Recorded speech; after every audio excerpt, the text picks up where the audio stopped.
صباح الخير. التعاطف المجاني او التعصب المجاني اكتر حاجتين دلوقتي من وجهة نظري انا المتواضعة اللي ما بتخصش حد غيري هي كرة القدم ومشكلة فلسطين.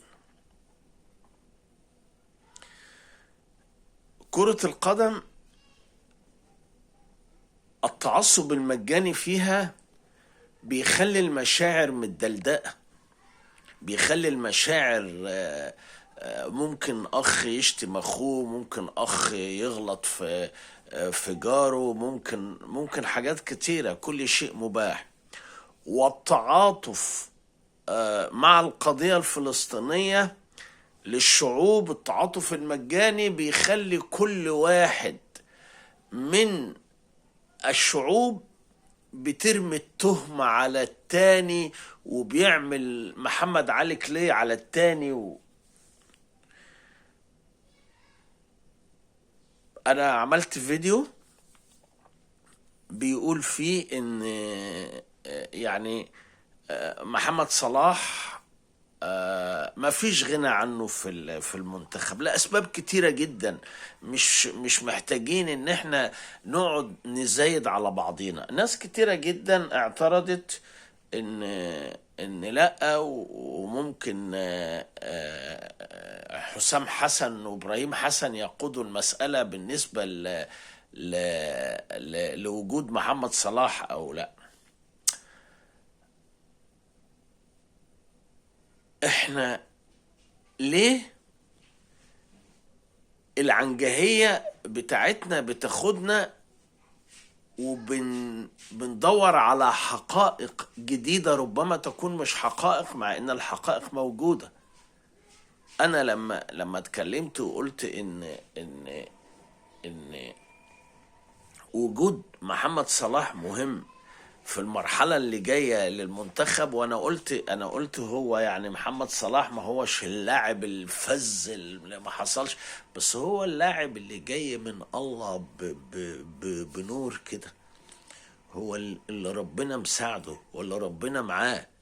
انا قلت كان محمود الخطيب كان ينزل يعمل معجزة، اهدافه اغلب اهدافه معجزة.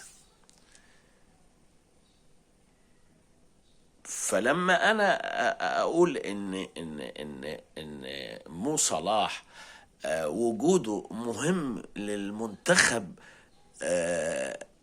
مش عايزين نقعد دايما عندنا مشكلة برضو، وانا يعني نفس المشكلة دي.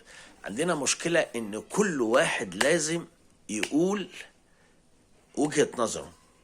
يعني انا عضو مجلس إدارة في مكان راقي جدا وعالي جدا ثقافي في مصر، احنا 30 واحد.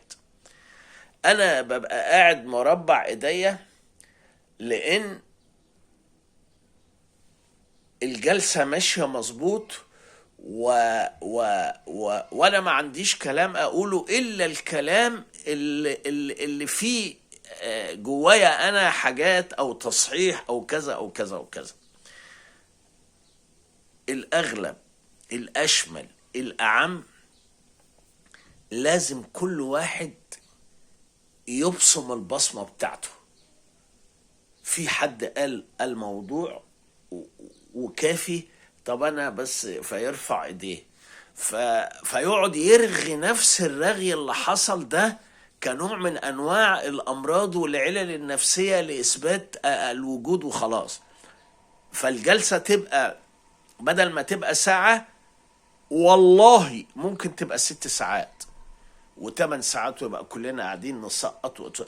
ليه؟ لأن أحد الإشكاليات العظمى برضو اللي بتخصني أنا إن كل واحد فاكر نفسه إنه العليم ببواطن الأمور، ومفيش حد عايز يعترف إن إحنا كلنا مهزومين، كلنا منهزمين، مفيش بطل فينا، كلنا عايشين علشان الصبح بيجي يلاقينا صاحيين فبنمارس حياتنا وخلاص. لان مفيش ابداع، مفيش مساحة ابداع، مفيش مساحة ان انت تقدر تعمل انجاز، مفيش.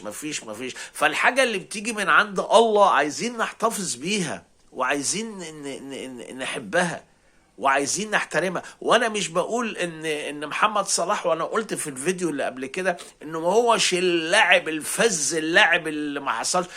مصر مليانة لعيبة ما حصلتش، بس هو ده اللي ربنا كرمه. يا جدعان، عايزين نحط في اعتباراتنا حتة مدد ربنا. هو ربنا عايز كده، طالما ربنا عايز كده بلاش نفتي كتير. وجود محمد صلاح في المنتخب القومي، لو مش هيلعب هو محمد صلاح، وهو فخر العرب، وهو أعظم لعيب احترف في أوروبا. صباح الفل.